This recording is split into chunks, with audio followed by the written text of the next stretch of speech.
नमस्कार. मराठमोळी जीवन चॅनलमध्ये तुमचं सगळ्यांचं मनापासून खूप खूप स्वागत. आज आपण अगदी ढाबा स्टाईल पनीर मसाला कसा बनवायचा ही रेसिपी बघणार आहे.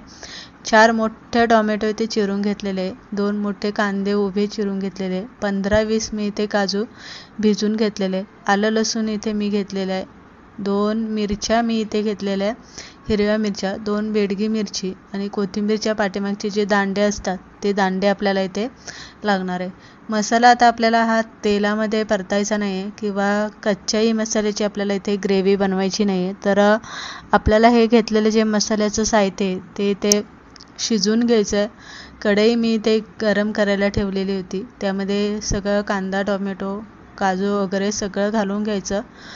अर्धा चमचा यामध्ये मीठ घालायचं आहे आणि 1 ग्लासभर मी यामध्ये पाणी घातलेलं आहे. आता गॅस इथे आपल्याला मोठाच ठेवायचा आहे आणि हे सगळं आपल्याला पाणी आटेपर्यंत चांगलं इथे शिजून घ्यायचं. त्यामुळे काय होतं, जी ग्रेव्ही होते ना ती एकदम स्मूथ होते, त्याची चव जी असते ती अशी कचवट लागत नाही, एकदम एकसंग अशी त्याची ग्रेव्ही बनते. आणि दुसरी गोष्ट म्हणजे जो पनीरचा मसाला बनतो तो सुद्धा खायला एकदम टेस्टी लागतो. तर हॉटेलमध्ये किंवा ढाब्यावरती जर तुम्ही कधी खाल्ला असाल तर त्यांची बनवण्याची प्रोसेस अगदी याच पद्धतीने असते.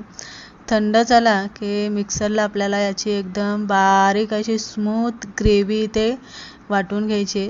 तर मसाला आपला वाटून तयार झालेला आहे. इथे जिरे आणि खडा मसाला घेतलेला आहे आणि बारीक आपल्याला जितका बारीक चिरता येईल तितका आपल्याला इथे 2 मोठे कांदे मी चिरून घेतलेले. आता तुम्हाला जितका बारीक चिरता येईल ना तितका बारीक चिरायचा. पळीभर यामध्ये तेल घालायचं आणि तेल गरम झालं की त्यामध्ये जिरे आणि खडा मसाला यामध्ये घालून अर्धा मिनिटभर आपल्याला तेलामध्ये चांगला भाजून घ्यायचा. आणि त्यानंतर ना कांदा आपल्याला यामध्ये घालायचा. आता इथे कांदा आपल्याला जास्त असा ब्राऊन लाल होईपर्यंत अजिबात परतून घ्यायचा नाही किंवा शिजवायचा नाही आहे.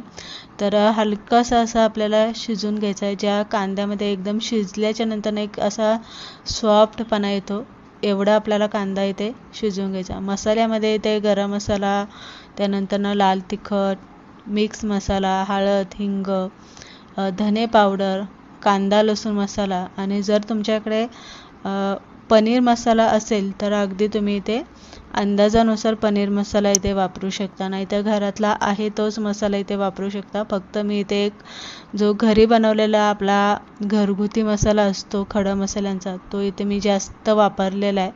व्यवस्थित आपल्याला मसाला हलवून घ्यायचा आणि केलेली ग्रेव्ही आपल्याला यामध्ये घालून घ्यायची. ग्रेव्ही घातल्याच्या नंतरनं व्यवस्थित ग्रेव्ही मसाल्यामध्ये हलवून घ्यायची. चवीप्रमाणे अर्धा चमचा मी मीठ टाकलेलं आहे. ग्रेव्हीची चव जी आहे ती मेंटेन करण्यासाठी 1 चमचा मी इथे साखर घातलेली आहे. जेव्हा तुम्ही पनीर मसाला बनवाल तेव्हा त्यामध्ये साखर मात्र 1 चमचाभर, छोटा 1 चमचाभर नक्की घालायची. बघू शकता पनीर ग्रेव्हीचा जो मसाला तुम्ही खाल तेव्हा त्याची चव एकदम छान लागते. थोडंसं पाणी घालायचं, कोथिंबीर घालून हलवून झाकण ठेवलेले. तेल सुटेपर्यंत मसाला आपल्याला परतून घ्यायचा. तोपर्यंत आपण इथे पनीर हलकंसं आपण इथे फ्राय करून घेणार आहे. चौकोनी असे मोठे मोठे काप मी पनीरचे केलेले. पनीर व्यवस्थित हलवून घ्यायचं हलक्या हाताने, नाहीतर तुटू शकतात. आता पनीर थोडंसं तेलामध्ये आपण गरम करून घेतलं की अर्धा चमचा आपल्याला इथे लाल तिखट घालायचं आहे आणि त्यानंतर आपल्याला पनीर व्यवस्थित हलवून घ्यायचे. प्रत्येक पनीरच्या कापला हा हे लाल तिखटचा मसाला इथे लागला पाहिजे. हलकंसं आपल्याला शॅलो फ्राय हे पनीर करून घ्यायचं. जास्तही आपल्याला शॅलो फ्राय हे करायचं नाही, कारण पनीर मसाल्यामध्ये ना पनीर हे असे सॉफ्ट असतात, जास्त फ्राय केलेले अजिबात नसतात. मसाला इथे तुम्ही बघू शकता कलर छान आलेला आहे. दुसरी गोष्ट म्हणजे छान असं मसाल्याने तेल सोडलेले, मस्त असा वास सुटलेला आहे. त्यानंतर हलकंसं शॅलो फ्राय करून घेतलेलं पनीर आपल्याला यामध्ये घालायचं आहे आणि अंदाजानुसार यामध्ये आपल्याला पाणी घालायचं आहे। पनीर मसाला जास्त पातळ नसतो किंवा तो जास्त घट्टही नसतो, तर असा मिडियम लपथपीत असतो, जो रोटीबरोबर आपल्याला व्यवस्थित खाता येईल असा असतो।